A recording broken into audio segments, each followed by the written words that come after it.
and for the benefit, not only just, but for future generations. You know, we as indigenous people, we have a philosophy of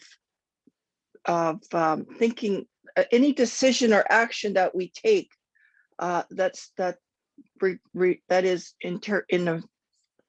in the essence of leadership. We always think 7 generations ahead, if not more. You know, this is our traditional way of thinking, because, you know, this world is here for the duration and we are here for the time being. So what we do today affects what for those who yet to be born. So this is how we think. Our elders have taught us to think this way. And I guess it's up to me now, since I'm considered an elder in my community, to start teaching those young ones that way. So in the bio that was read out, said that I'm a hand drummer. So I have my drum here, dawe gun, we call it in our language. And it's an animate word in our language, Misaga Jibwe, and animate being that we consider it to having an actually living spirit within our drum. And see, in the back of our drum, you know, when we create our drum, and then the next thing, once it's created, we have to birth it. So, you know, in the back of our drum here, I have, you know, it's the umbilical cord is like right there. Once that is cut at the birthing ceremony, and then you hear the first sound of the drum with your drumstick here. The spirit of the drum enters into the drum, and then we call them our babies. We call this our.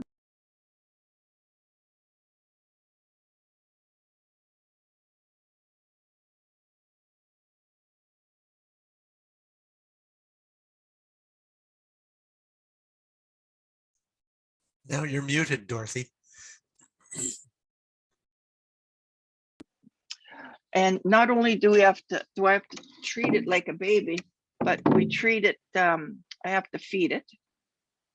I have to give it water. And when I take it with me out of the house, I don't leave it alone. And if I do, I leave it with somebody to watch it while I have to leave. And we don't leave this baby in the hot car. This is how we treat some of our animate objects, like they have a living spirit. And this is what I'm going to share with you today, is talking about water as a living spirit. We don't believe, we see it beyond it being a element of H2O, or even at a commodity that's bought and sold, but as a living, breathing entity that hears us, sees us, and has memory. So these kind of things. So I'm going to talk a little bit about that. And but to start, before I usually speak, as I'm talking to you right now, I'm kind of stuttering a little bit. And but once I play my drum, what I'm doing, I'll be calling upon the ancestors to join me in this teachings, and I kind of feel like they inform my speech, and then I'm not as stuttery and you know, stopping and thinking about what I'm going to say next, because it's right there. So let me just share an opening song. And when I hit my drum 4 times at the start, that's calling, it's considered an honor song, and it's like actually a prayer song. But at the end of my song, I'm going to say just a very quick prayer, a small prayer of thanksgiving for our teaching today and our gathering. So Chimigrach.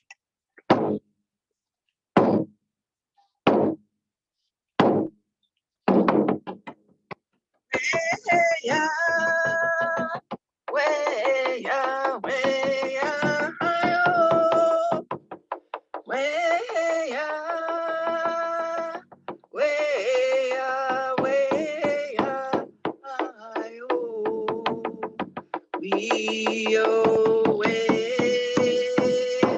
Hey, we away. Hey, I-oh, we away. Hey, we away. I-oh, away.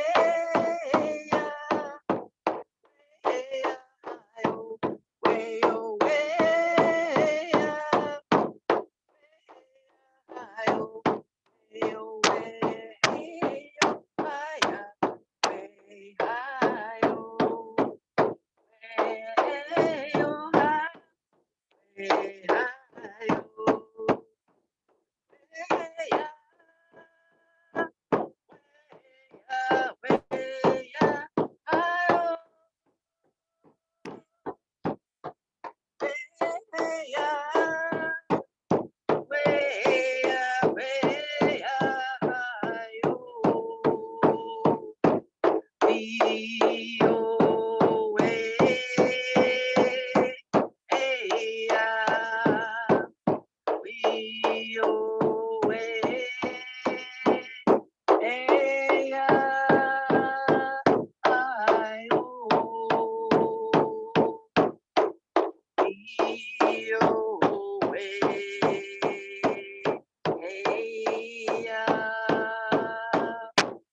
We away.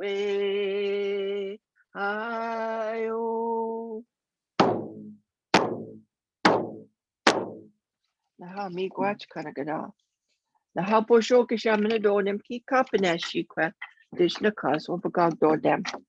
Chimi gwach kin sakosha tui and gamishan. Getchinandum sanumgo sanongum de bikak. Quashka dod young no. Chimi gwach shkaka me kwe kin sakosha tui and gamishan. Mi gwachka kachitwa na bed na be. The name are comments in the bit. Should not story on in the bit. We do question on chicken to end on in the bit. Chimi gwach minawaga kashamna do minapamazion. Hash women is na shamna do. I'll gemawak sha'el. So Chimi gwach kashamna do can want me on. Keep us in we on. Get the money on. Me gwach.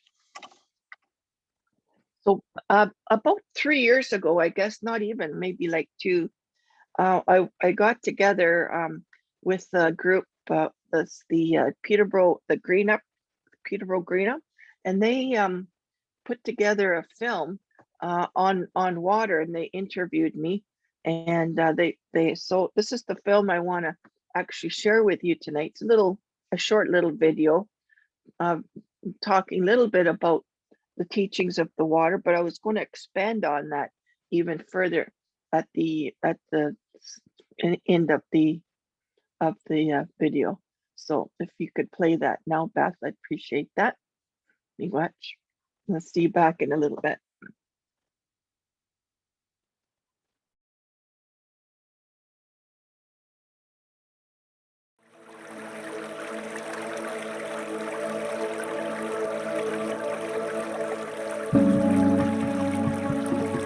Gitchatuanabe is how we say sacred water.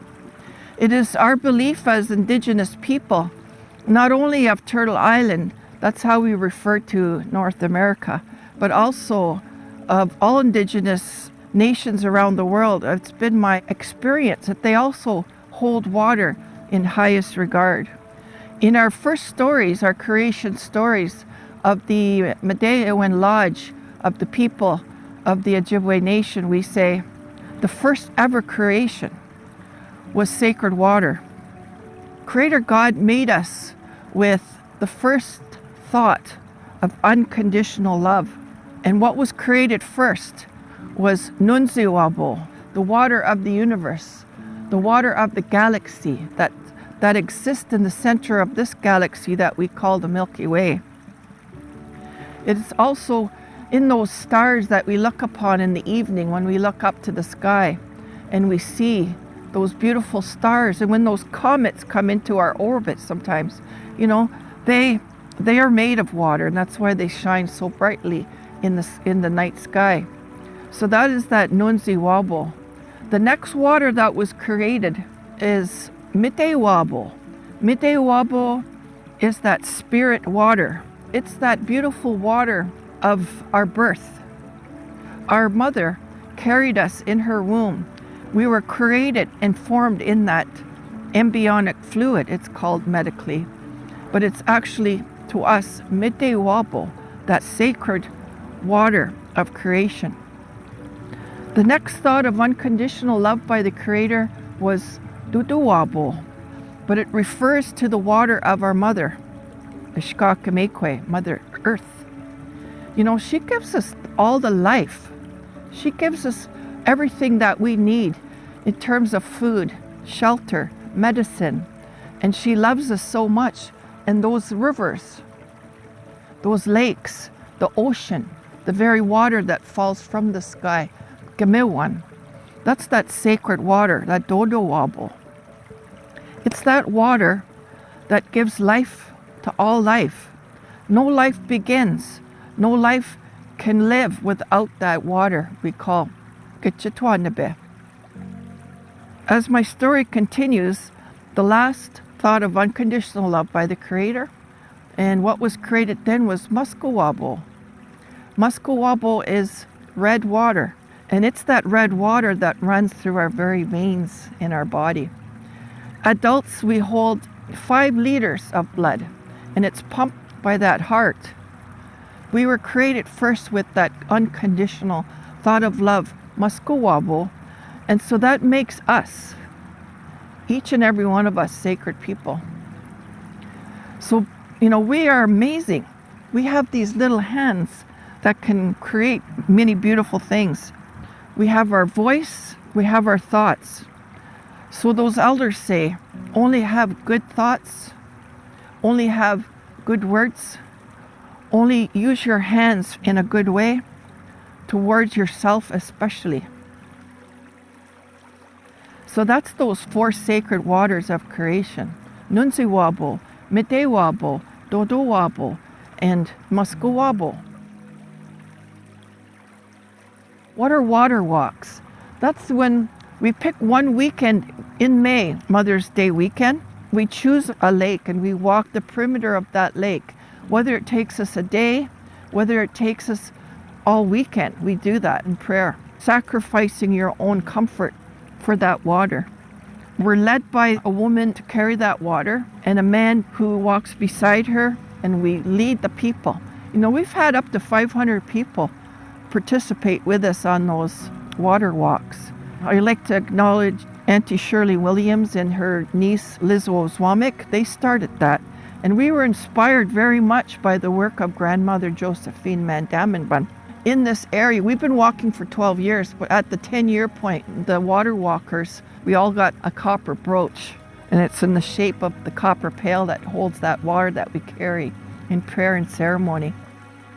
I'd like to give credit to the Sacred Water Circle, whose vision statement is inspired by Indigenous teachings, leading with hope and spiritual courage. The sacred water sees a renewed relationship between humanity and water. And this is the work that we do as Sacred Water Circle. What the elders have said is that on a daily basis, show gratitude for the water. When you wake up in the morning even, and you go into the washroom, and you see your own reflection in that mirror, say hello to yourself in a good way. Hi, beautiful. I love you. Do that on a daily basis. And that first water that you drink in the morning could be water, coffee, tea. You know, take that water. Grandmother Josephine Mandamin is the one that taught us this one. She said, take that water in your left hand, raise it 4 times and say thank you. Miigwech, miigwech, miigwech, miigwech. If you make that part of your everyday practice, you begin to fall in love with water. You begin to fall in love with yourself. So the fact that we as humanity think of that water merely as a commodity to be bought and sold between countries, within the organization, corporations, or even you go to Walmart and you can buy 24 bottles for $2 on sale. Water is more than that. It's more than an element of H2O even. It is the life of all life. So the fact that we actually put raw sewage into the lakes or the rivers, or garbage, chemicals, plastic, we're actually not only poisoning all life, but we are poisoning ourselves. When your children's children will look back at this time, they'll say this was a time of collective insanity. That we would actually, poison the water that brings life to all life. But that is a change of the future. And tomorrow, that hope for the future, that water that we will one day, once again, be able to kneel down at the shoreline of the rivers or the lakes and bring that water to our mouth. It's only been one generation in my father's time that he was able to do that. So we can once again bring that good water to us. So our grandchildren's grandchildren will experience that same beautiful experience of drinking water straight from nature, straight from the lakes, straight from the rivers. I did that once myself, only once, and it was so memorable when I did a trip in British Columbia. I could drink water right, it was coming down the mountain. But so as women, we are responsible for that water because we are the creators. We're not creator gods, so to speak, but we give birth. We hold that life in our womb for 9 months, and we give life to the family, to our beautiful children, to the community, to the nation. And it is that creation power that we have as women is why we are the caretakers of the water.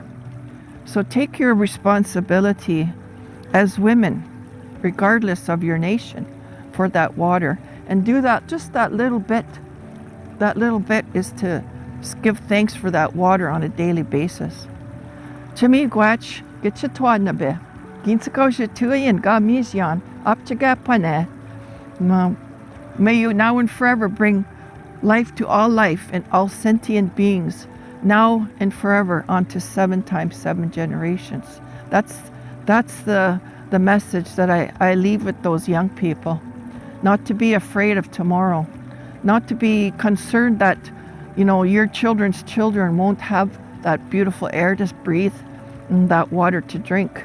Because I'm telling you that our elders, especially among the Hopi people of Arizona, they shared with us that, we as humans, as humanity, we've chosen that path of peace, of harmony, we've chosen that path that we will bring balance back to the world. And it's you young people of the 7th generation who are going to make that magic happen. And us older people that we'll pray for you, support you, and encourage the work that you do. I'm going to end with the song. It's in Ojibwe, but in English it says, water, I love you. Water, I thank you. Water, I respect you. It's a song that's directed towards the water as a way, a child would sing to its mother, or a mother's to a child. It's a lullaby. This is how we think about water. So I'll start now. Nepe kisagego kimi kwachawen nemego gishawen nemego nepe kisagego kimi kwachawen nemego gishawen nemego. nebe isakeko kimi gwachawene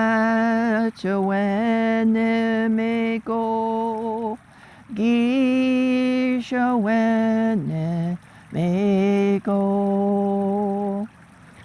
Nahau miigwach kanagada mi el mina el. Nahau miigwach.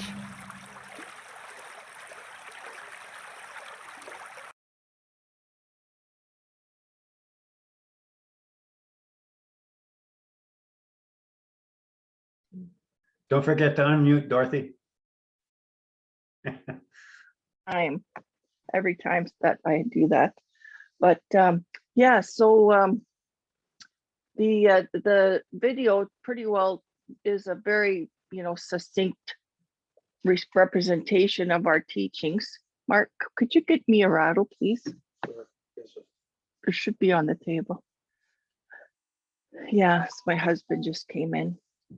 And so in 2014, we had a gathering that the Sacred Water Circle organized, international, and we brought in elders from high spiritual elders whom we hold in highest regard among the nations of the Hopi, the Kogi people, Dene, Ojibwe, Mohawk, yeah, also Mi'kmaq, you know, and we asked them, like, please give us some direction on how we should look after the water. What should we do? Give us our tasks and we will go forward and we will do it. And I was quite surprised though by what those elders had said, because, you know, actually it makes sense, because in our culture we can't tell people what to do. It's just like you sort of suggested, but people have, you know, make up their own minds what they're going to do. So we can't tell people how to live their lives. Is how we believe. And basically what the elders, all of them said, was it talked about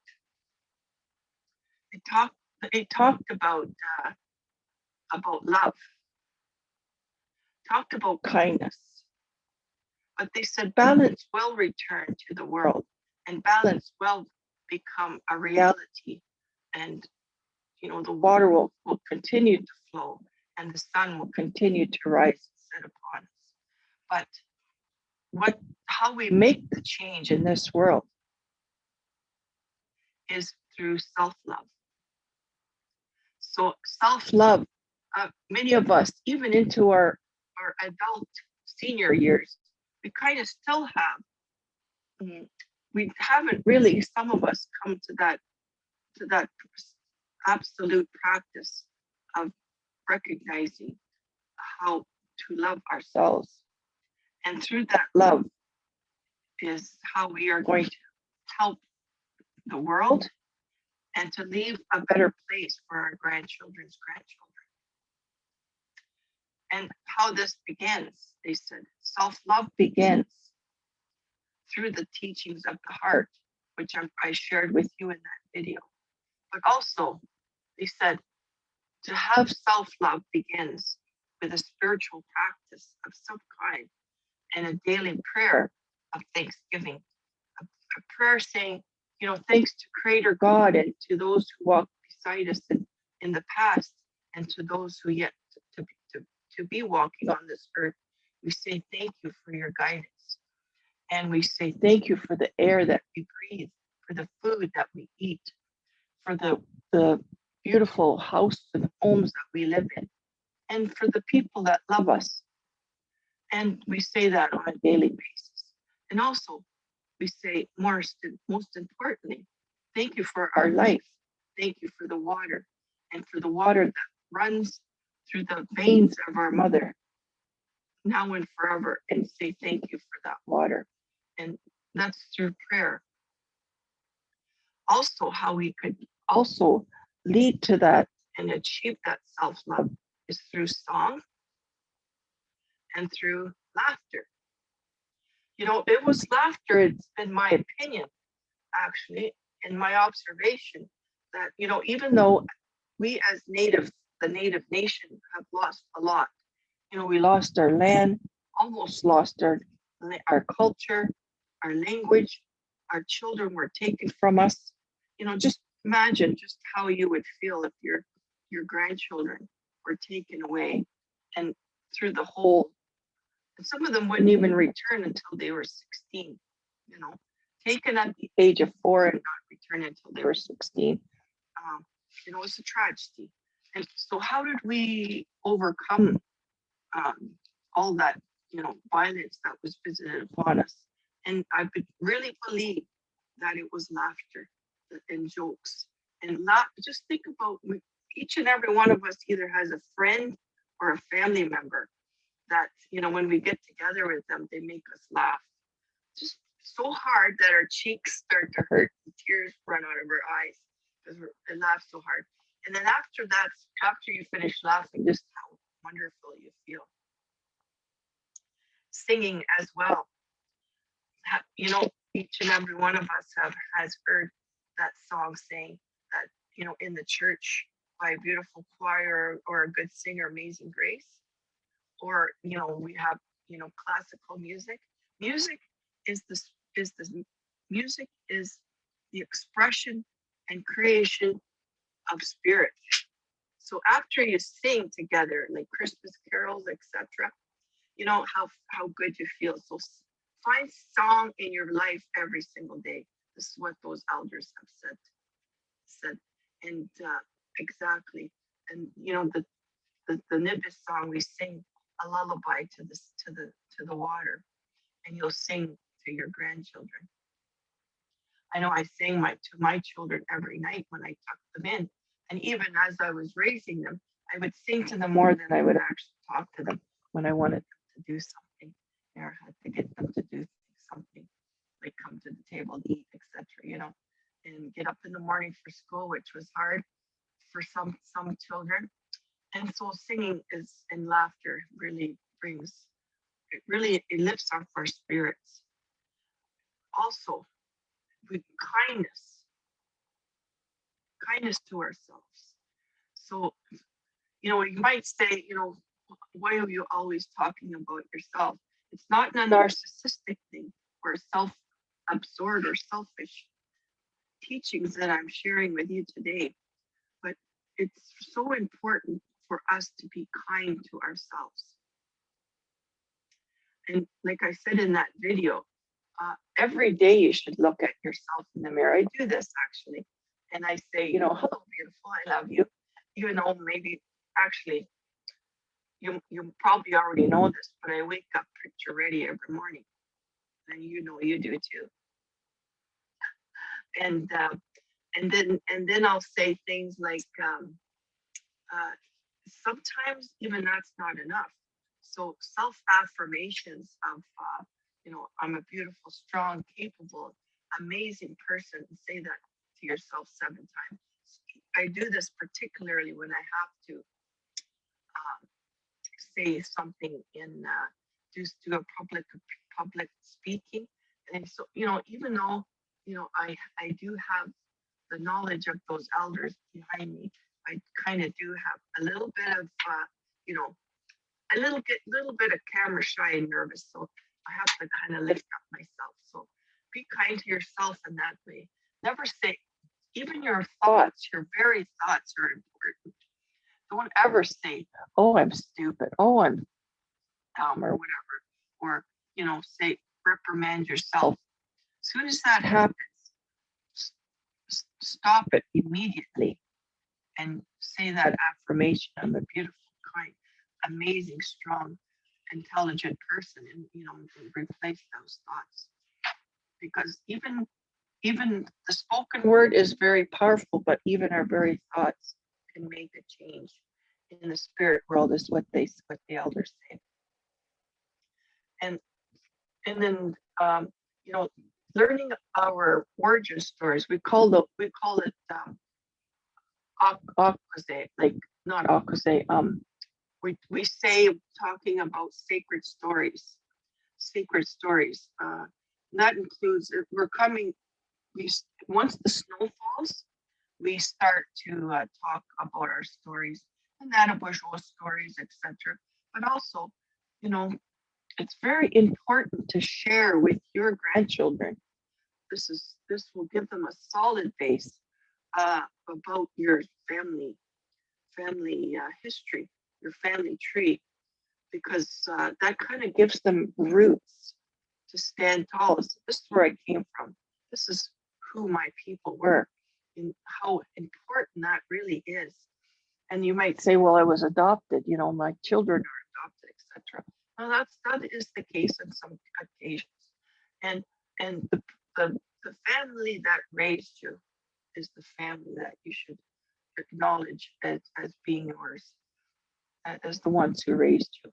If you're not able to find your birth family, sometimes a lot of those adoptees, they do want to find their adopted family and find out, you know, why and where they came from. Because until they know that, it's like they don't feel. And even among my own nation, a lot of the young people that I counsel in the university or the colleges in particular, they say, how do I identify myself? I was raised by a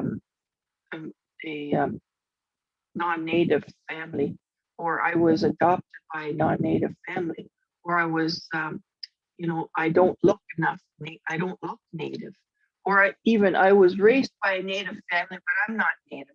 So how do I identify? And in the native community, that apparently other native cultures also practice this. If your mother was native, that automatically is your native. If your father was native, you are native.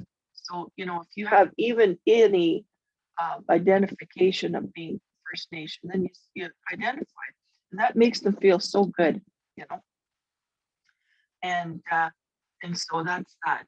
And then also, you know what holds us back a lot of times is that we have kind of like negativity in our spirit and in our hearts and in our attitude, because, you know, we blame the government, we blame the church, we blame the government, all the corporations for the state of the earth as it is today, you know. And of course, yeah, there is some sense of blame to be, but only thing that would bring balance back to the world is forgiveness. Is Abwedamuen, they say, elders say, Abwedamuen is forgiveness. So some of us have, you know, conducted our way so that we're not really too proud of ourselves, or somebody has done something to us that really has made us upset, and we cannot forgive.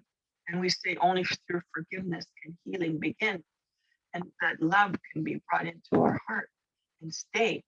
So, and sometimes what that means is, you know, how do we forgive somebody that's, you know, maybe committed murder in our family, you know, like how? It's almost unforgivable.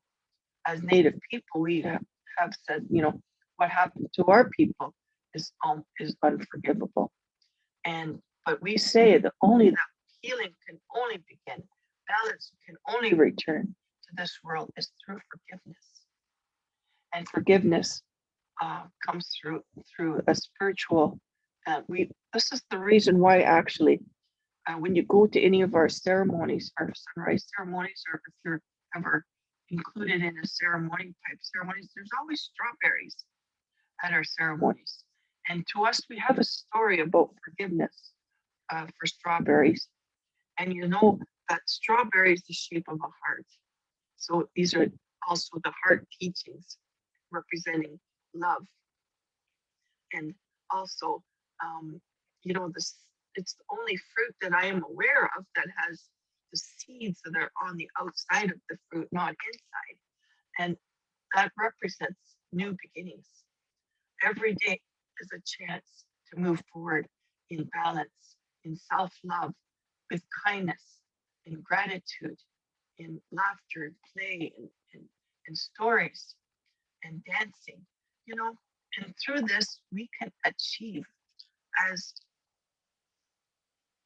a whole nation that's doing this work for Mother Earth and for our grandchildren to bring balance back to this world.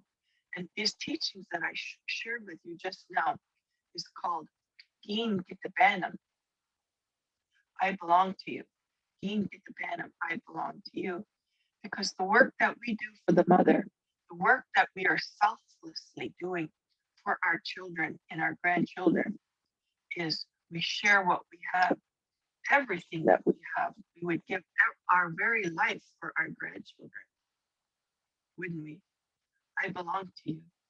And this is how we bring balance back to the world, is through those teachings of King Gitabanam, self-love, kindness, spirituality. One thing also I wanted to share is my perspective about stewardship. When we say about stewardship, it's my belief that stewardship still is kind of a colonial word, in that it has its roots in the king and serf type of attitude. And also, if you look it up in the dictionary, it means management. It means making a change by enforcing different ways of in a good way. Like, it's always used in a good way. But when you're talking about indigenous ways of knowing, indigenous environmental knowledge, we talk about our relationship with the land. It's not a stewardship relationship. It's a family relationship. Because do we not call the earth mother? When we look towards the sun, we say father. When we look upon the night sky and the moon is full, we call her grandmother. And all the plants and the animals, the birds, and we call them brothers and sisters. And even those animals and plants even live in clans and live in families. So when we pick our medicines in particular, when we put our tobacco down, we pick a medicine, we always put it to the first plant that we see that we want to pick. That's usually the chief plant. And we tell them what we want to do and how we want to use this medicine. And we just leave it. And we take everything around it because they live in clans. And even when we have, some of us have dogs. And one time I was really upset about one of my pet dogs I had since, when I was younger. And my dog was passed away, but I was at an elders conference. I couldn't be home to support my sister and my family when my dog was passed. I was crying away, and my dog was sick. And so the elders said, that dogs have clans, and when they return to the spirit world, they will return to their family clans. Yeah. So I kind of thought that was interesting. But you see how we as indigenous people have a relationship, a familial relationship with the land. That's the basis of indigenous environmental knowledge, is family relationship, not stewardship in particular. And we always say in Thanksgiving that we don't take more than what we should. So overfishing and over harvesting is frowned upon among the traditional people. I'm not just saying because we're a native that we're perfect and all of us are traditional. That's not the case, truly. So we have guilty practices. We're not perfect either. We're not. But what we try to strive to is to acknowledge those teachings of our culture, of our elders that try to teach us, and through stories and through action and through their words on how to live in a good way.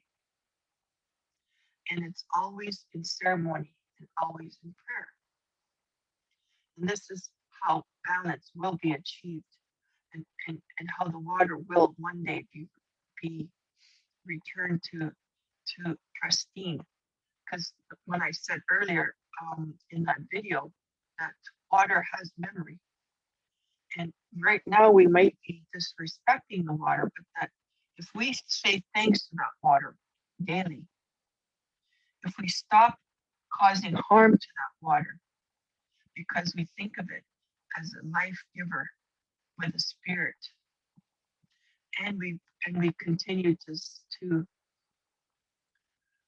do no harm, and we refer to it as family. You don't want to harm family members, and you want to always tell them how great they are and how beautiful they are and how wonderful they are. This is how balance will return to the water. And I don't have to tell you how amazing your grandchildren are, but I have to say my observation in going into schools and working with children right from kindergarten right into college and university, it's been my observation and experience that the young people that are being born today are already born with that knowledge and those experience. I don't know, they just know, and they have know how to properly interact with the world, and they're reminding us how to do better. So just try to encourage the young people.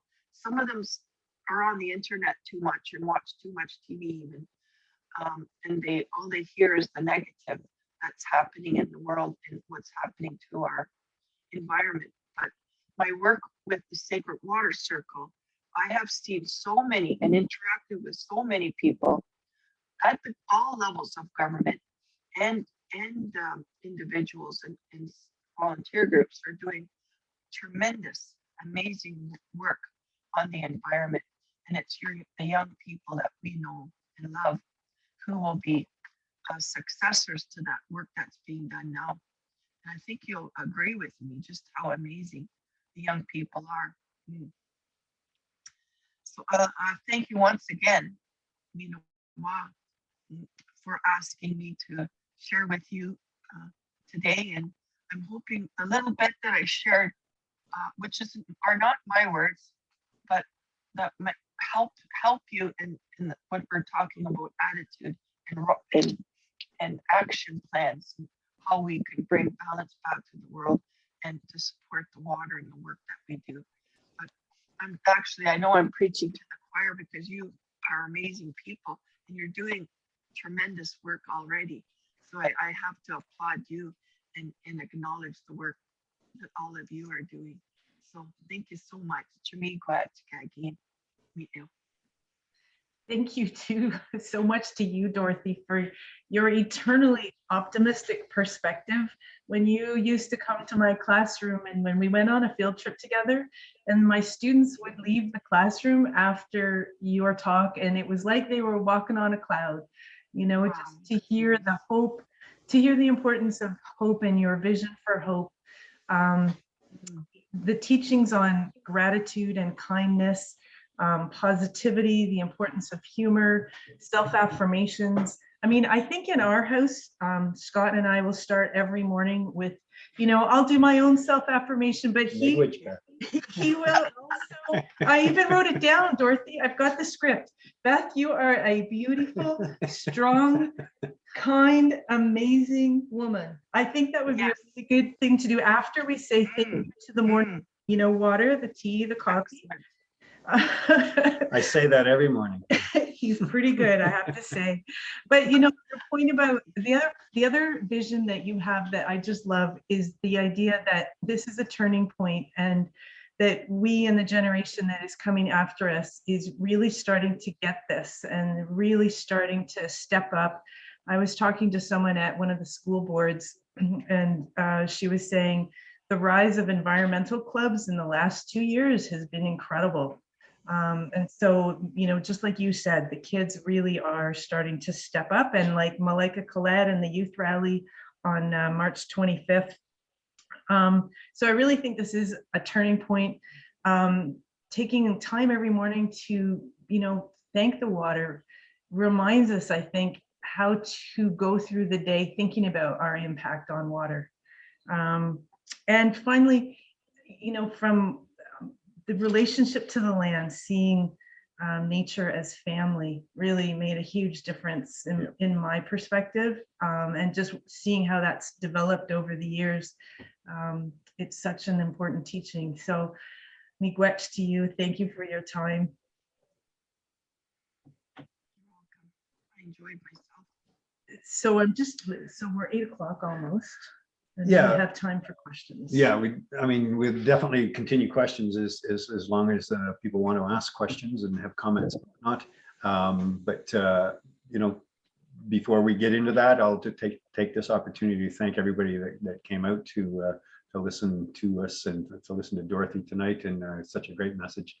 And yeah, so I know there's lots of stuff going up on the comments there, but if you have questions, you maybe just do the digital raise hand, and then you go to the front of the line there and we can see who's asking the question. And While they're raising hands, I'd really like to thank Dorothy. I feel like, as Beth said, I've been feeling down lately, and she brought me up. I love to laugh, and I haven't been doing enough of it lately. I do believe so much that love can help change the world. And if my family knows I'm upset about something and they can't find me, they know to go to the nearest water to find me, because that's where I'm going to be. Absolutely, yes. Yeah. So thank you very much. It meant so much to me tonight. So we'll start just reading some of the comments in the chat, and then we'll get to Thank questions. Marilyn says, I remember learning the Nibby song with Shirley at the Anishinaabemowin on the land course. Thanks for reminding me. and I think I went a little too far here, but we got a comment here from we all need a dose of Dorothy to combat. I like that, a dose of Dorothy. Dorothy. Yeah, I think I missed a couple. I'm going to scroll back up here. Oh yes, he mentioned that the song brings him to tears every time he listens to the song. The Nimbus song. Yeah. And Dave Sumner, Dorothy, thank you for introducing me to your traditions we all learned tonight. And go ahead, Beth. Ooh, lost it. Dorothy, thank you for your wise and positive words. Thank you so much, Dorothy. Such important things for us all to learn. Your wisdom and positivity is so needed and so appreciated. Okay.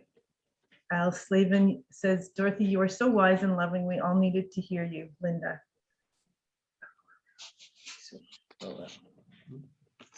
I think that's it. Okay. Maybe we can mention that No, there's more. 4RG's having a spring tree event, and Dorothy and the circle are going to be there as well on May 14th. Awesome. Thank you, Dorothy. Your teaching is much appreciated. That was wonderful. Miigwech, miigwech, miigwech. Many thanks. Love hearing you speak and sing. Hope to join you all next month. Such important wisdom. So I'm just kind of jumping through these. How can we support you in your work, Dorothy? That's a question I'm going to pass over to you. Oh, sure. Now that's a good question. Well, just when we're not the water walkers, but we support the water walkers, and we'll be having a water walk during Mother's Day weekend. And just stay tuned, and I'll send some information out when that's ready. And it's we haven't. I don't know what. Oh, I know what lake we're going to be doing this time. This year is going to be Pigeon Lake. Oh, Pigeon Lake, yeah. so you're walking, are you walking the entire perimeter of Pigeon Lake? Yes. And we'll start the Friday. Depends on, we always map it out ahead of time. We might be able to do it Saturday, Sunday, but we might have to do it over the 2.5 days. And you don't have to walk the whole thing. Just walk as far as you can make it. And we always have support team and take you back to your car. And we stop several times per day for a snack and for lunch and for water ceremony. What would be the best place, Dorothy, for people to connect and see the details about meeting times and places, schedules, etc.? Is that on social media somewhere? Oh, actually, we do have, I do have a Facebook Sacred Water Circle Facebook page, and also we have a website. So make sure you have to type this out completely, because a lot of times it reverts back to this dead site, which isn't ours. That's the Sacred Water, but our site is Sacred Water Circle. Make sure the circle is in there. Okay, Right. .ca, sacredwatercircle.ca. perfect. Thank you. Yeah, I know I've done a search a couple of times and ended up with ones that were not associated with you folks at all. And it was like, what is this? And so, yeah, Sacred Yeah, Circle is important to get that all in there. yes. Okay, great. Oh, and somebody just And put, donations are always nice Oh, to Sacred Water Circle. okay. and is that on the website as well, the link for that? Actually, no, I don't think so. We're not incorporated, so we don't have a charitable number. So just whatever you want to send it to, our 32 Chemung Street South, Curve Lake, Ontario, K0L1R0. And you make it out to Sacred Water Circle. Okay, it's 32 Chemung Street South. Curve And Lake, pardon? Curve Lake. Curve Lake, And- K0L1R0. All right, I'll write that in the chat for people. And it's Sacred Water Circle. We do have a bank account. And what we do with them, when we bring in elders, we're doing programming, work particularly with young people and youth. And World Water Day is March 22nd. So we'll be putting on a activity during that time. I'm pretty busy during that day. Right from morning till evening, I'll be doing activities for Water Day. You'll also notice in the comments there in the chat, Shaylin actually put in the full address of both the website and the Facebook page. So if you can click on there and go directly to it if you like. I'll put the link up. Somebody's asking for the link for the video that we showed. I'll put that in the chat right now as well.